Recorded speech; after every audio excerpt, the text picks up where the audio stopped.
இனி வீட்லயே பானிபூரி செய்யலாம் எல்லாரும். ஆச்சி பானிபூரி கிட். அடுத்த 5 ஆண்டுகளில் ஆண்டிற்கு 100 நூல்கள் வீதம் 500 ஆங்கில மொழிபெயர்ப்பு நூல்களை பதிப்பிக்கும் முயற்சிக்கு முதற்கட்டமாக 10 கோடி ரூபாய் நிதி ஒதுக்கீடு செய்யப்பட்டுள்ளது.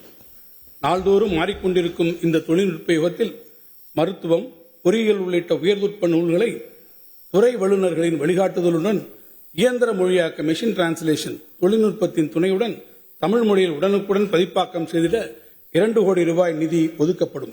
மேலும் பழந்தமிழ் ஓலைச்சுவடிகள், அரிய ஆவணங்கள் மற்றும் முக்கிய ஆளுமைகளின் கையெழுத்து பிரதிகளை மின் பதிப்பாக்கம் செய்திட வரும் நிதியாண்டில் 2 கோடி ரூபாய் நிதி ஒதுக்கீடு செய்யப்பட்டுள்ளது. அறிவை பரவலாக்கும் முயற்சியின் ஒரு பகுதியாக கடந்த 3 ஆண்டுகளாக நடத்தப்பட்டு வரும் சென்னை பன்னாட்டு புத்தக கண்காட்சி மற்றும் அனைத்து மாவட்ட தலைநகரங்களிலும் நடத்தப்பட்டு வரும் புத்தக திருவிழாக்களை நாடே வியந்து பாராட்டிக் கொண்டிருக்கிறது.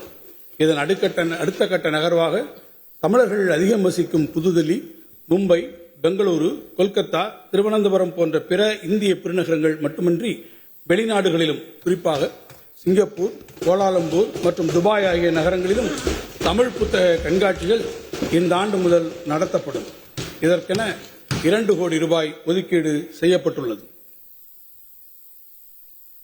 வெளிநாடுகளில் வாழும் தமிழர்களின் இளைய தலைமுறையினருக்கும் தமிழ் மரபை முறையாக அறிமுகம் செய்திடும் வகையில் அயலக தமிழர் நல வாரியம் மூலம் அவர்களுக்கு தமிழ் மொழி மற்றும் நாட்டுப்புற கலைகளை பயிற்றுவிக்கும் 100 தமிழாசிரியர்கள் மற்றும் கலைஞர்களை கொண்டு நேரடி வகுப்புகள் நடத்திட 10 கோடி ரூபாய் நிதி ஒதுக்கீடு செய்யப்பட்டுள்ளது.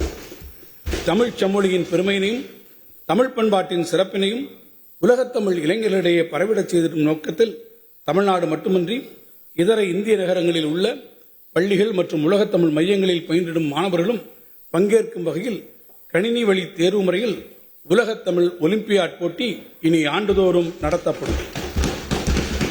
உலக அளவிலான வெற்றியாளர்கள் மட்டுமின்றி தேசிய மற்றும் மாநில அளவில் சிறப்பிடம் பெற்றிடும் மாணவர்களுக்குமான மொத்த பரிசு தொகையாக 1 கோடி ரூபாய் வழங்கி சிறப்பிக்கப்படும்.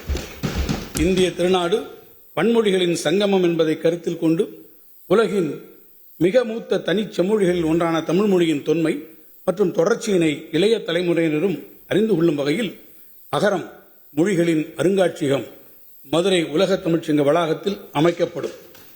திராவிட மொழி குடும்பத்தின் மூத்த தமிழ் மொழிக்கும் இதர இந்திய மொழிகளுக்குமான மொழியியல் உறவு, தென்னிந்திய பழங்குடி மக்கள் பேசும் மொழிகள் குறித்த பதிவுகள், பாறை ஓவியங்கள் தொடங்கி கல்வெட்டுக்கள், அச்சுக்கலை வழியே கனித்தமிழ் வரையிலான தமிழ் மொழியின் நீண்ட பயணம் குறித்த பல அரிய பதிவுகள் உயர் தொழில்நுட்ப வசதியுடன் இந்த மொழிகளின் அருங்காட்சியகத்தில் இடம்பெறும். பண்பாடு. தமிழ் பண்பாட்டின் தொன்மையினை இலக்கியம், வரலாறு மட்டுமின்றி தொல்லியல், அகழ்வாராய்ச்சி மூலம் வெளிக்கொணர்ந்த சான்றுகளையும் அறிவியல் முறைப்படி ஆய்வு செய்து அறிவுலகம் ஏற்றுக்கொள்ளும் வகையில் நிறுவிட தேவையான அனைத்து முயற்சிகளையும் நமது அரசு எடுத்து வருகிறது. இனி வீட்லயே பானிபூரி செய்யலாம் எல்லாரும். ஆச்சி பானிபூரி கிட்.